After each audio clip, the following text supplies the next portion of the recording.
আসসালামু আলাইকুম। পড়ন্ত বেলায় সবাই কেমন আছেন? আশা করি সবাই যথেষ্ট পরিমাণ ভালো আছেন।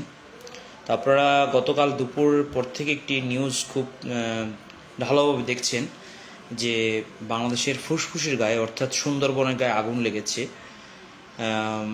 এটি আমাদের জন্য খুবই দুঃখজনক একটি বিষয় যে আমাদের যে ফুসফুস মানুষের যে কত বড় অঙ্গ প্রত্যঙ্গ আপনারা জানেন, যেটা লাংস বলে, সেটা ছাড়া মানুষ শ্বাস প্রশ্বাস যেমন করতে পারে না, ঠিক তেমনি আমরা সুন্দরবন ছাড়া আমাদের জীবন জীবিকা, আমাদের বেঁচে থাকা খুবই কষ্টসাধ্য।